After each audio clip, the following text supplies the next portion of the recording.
Hello and welcome back to my channel. So this is a efficient GM prep video once again for session 53 of my Symbaroum campaign. Symbaroum is a great game from Free League. You should check it out if you don't know about it.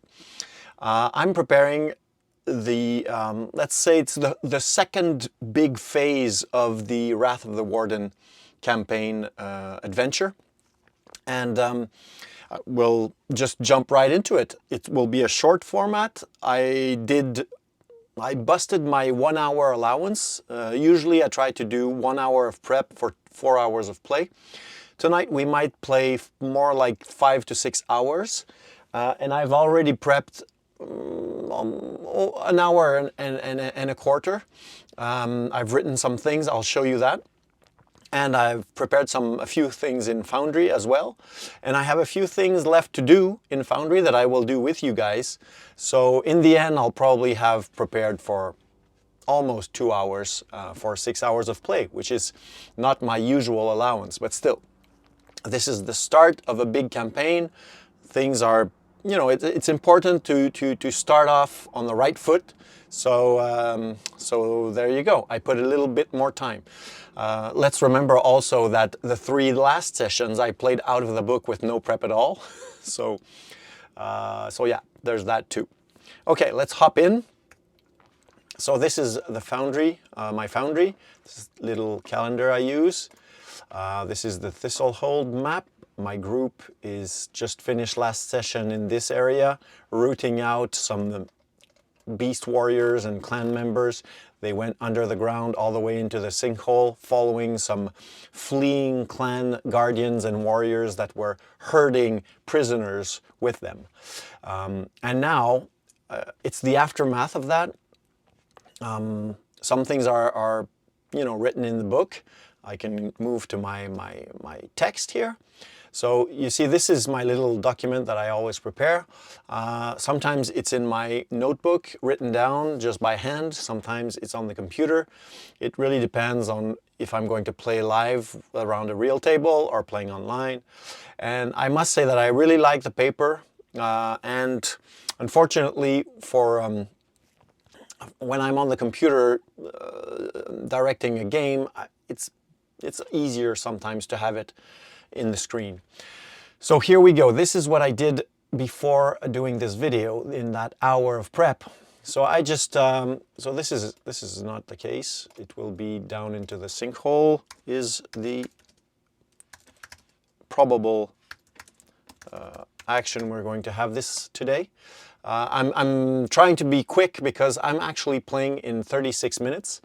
So so here we go. So I have just the date and where we are at. I always try to find an opening scene that I will like, that will set the tone. So in this case, they're coming out of the tunnels. They failed to catch up to all the prisoners, and when they get on the little plaza in front of the guild hall where they were in, because the guild hall was connected with the underground, when they come back out, they will see that Marvello and the Watch are on the plaza taking care of some survivors. And I will have a little scene with Marvello thanking them, and also Tinid, the little girl that they saved in Mark of the Beast, will be there also. And she will be really distraught because her grandmother is dead, her life is upended, and she has a little something to say. The barbarians that killed her grandmother said for Helionor, so they will hear that name for the first time. What the NPCs are doing is another thing that I need to take care of because there's so many moving parts right now. So the Mayor Night Pitch, that's in the book. He had an emergency meeting in Nighthome with Cornelio, Prior Immundi, First Theer Gelfeno, and of course other dignitaries coming in to give him some information. His main hall where he has supper usually is now a war room, and in the book they say that these things happen outside of the PC's possibility to interact during the Troubles. I decided that yes, of course, they gathered during the Troubles, but now they're in war room mode, so all these people are still in the hall with the mayor. And you know, getting some information from the watch captains and everybody, and trying to decide what to do.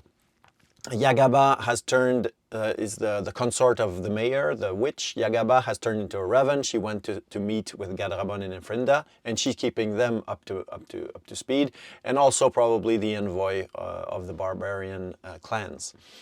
The most enthusiastic members of the Sellswords of the Sun, of course, are furious. They are still there, the youngsters that were, enrolled by Delany. They're still furious. They are sure that this is the consequence of the bad rulings that were done against Delany. And they want to rile up the crowds and get rid of all the sorcerers and would-be sorcerers and maybe sorcerers and ogres and goblins and everybody. So there's a riot preparing. Elabert is just out of the way.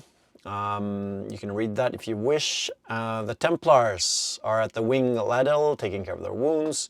Jorgoy is an alchemist I created, an NPC mentor for the Goblin Bow. I'm just thinking it's fun to have something special for Bow.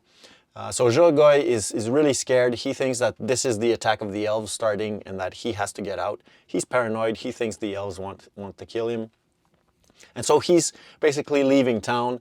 If they don't do anything about it, Beau might end up with the alchemist shop to his name.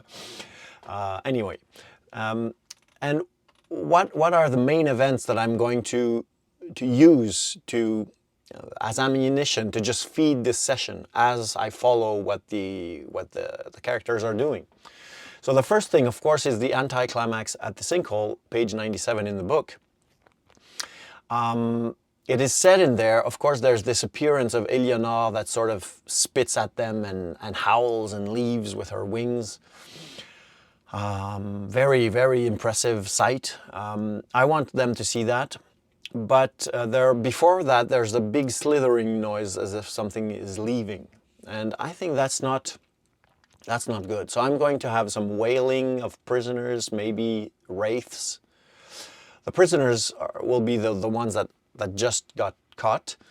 And maybe some drums or something a bit more natural. I'm not sure yet. But it's fun to have this ominous sound, but if it's too scary, then the players will want an army to come down with them, and I don't want that. So we'll see. So there will be this scene that will be close to the beginning. The first scene that I'm going to really play out is the scene here at the opening, but Marvelo will bring the players to the border of the Sinkhole and explain the defenses that they're trying to set up. And they will be waiting for some possible attack that will not come. And then the anticlimax will conclude with the disappearance of Eleanor after the challenge. And while all that is happening, the riots are building up in front of Nightholme. The sellswords are making sure that this is going on. So that can be something that they hear about, that brings them back to Nightholme if they're not thinking of going there first. And because we want what is described in the book, the little conference with the higher-ups and the decision to send the Ordo Magica down with some support from the PCs. We will see, like logically in my world, the fact that the PCs are going up front by themselves is always a bit forced, you know. I mean, what I mean is that in my world, if it's logical that there would be some support from the authorities, there will be.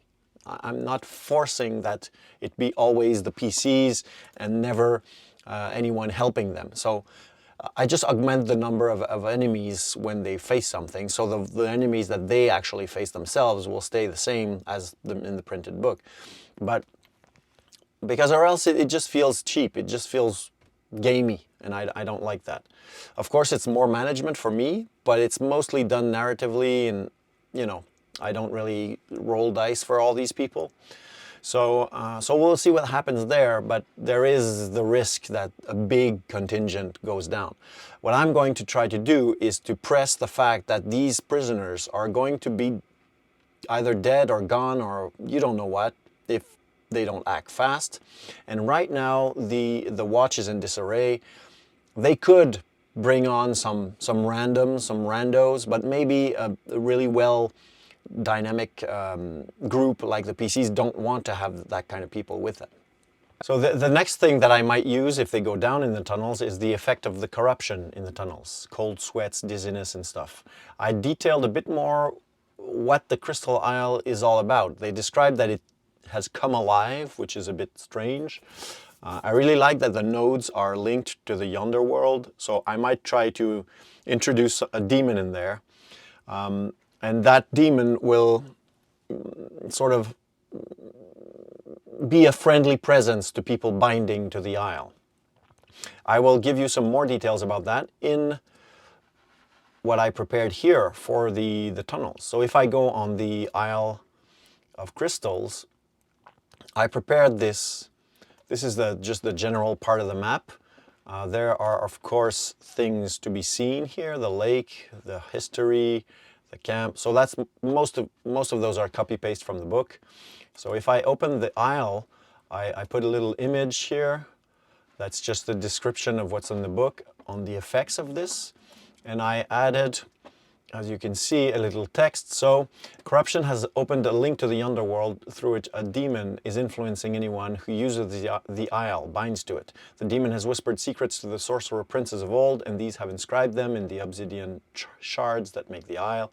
Character with Lore Master can make a cunning roll every day to decipher the markings and reveal the flesh crafting ritual.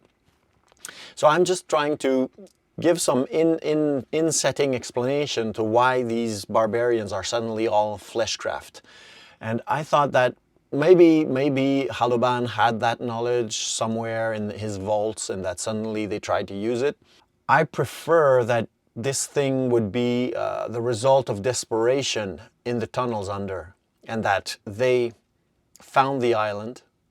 The witch Bayela binded to the island and started getting inspiration by the demon and started to decipher the rituals. And when she found the rituals of flesh crafting, she taught them to the lesser witches. And or maybe it's the lesser witches that did that by themselves, I don't know. But the fact is that they were doing those rituals right there on the island. And that the players can find those inscribed rituals in the rock around them. Okay, so this is a little description of that. Of course, I have, you know, what I need to know. So I try to transport the important information into the map in these little notes. I have, this is the major map. I'll just show you quickly of the hole itself, the tunnels. If you go to the source of the hot water, you will end up here on this map. So it's, maybe I should have made a bigger map, but I just wanted smaller maps. And anyhow, so there's one last one I want to show you is on the island. I was looking for something for the island itself, and I couldn't find anything that was really interesting to me.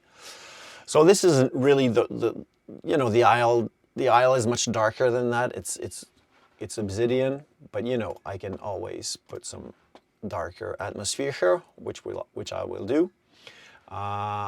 So we have a little light, a little strange light around Bayela. I will make all of these invisible. Those are the wraiths, so they need to be invisible. So let's do it right now. What I'm doing there is that I'm just making something evocative that will support the description I will make of it. It's not the real thing, because the real thing, you never get the right map anyway. And it feels scary enough. It feels strange enough. Now I have some walls that I need to add into there that I have to do right now. And because some of these blocks are impassable, so I will just block them out with walls. And apart from that, I would say map-wise, that's pretty much what I'll be using today. You know, I might want to put a gurgling stream. You know, the ambience, the audio ambience, I might want to work a bit on the other maps. I might not have time to do it, but I'll try. And that's my prep for this session 53. I can't wait to see what the PCs will do. I have some other scenes that are already prepped that I did earlier. If you go here, if I could have bought those, I would, but the modules aren't out yet. So I created this, that's for the end. So that's it for this prep. This is what I prepped. This is what I'm going to use. I'm really happy to share it with you. If, you know, if the maps interest you and everything, you can leave some comments in the video, and I can send you either the image or the map from Foundry. So I can share some of that prep, of course. And until next time, I hope that you have some great gaming. Keep it light, keep it bright around the table, and keep it dark in Davokar. See you next time.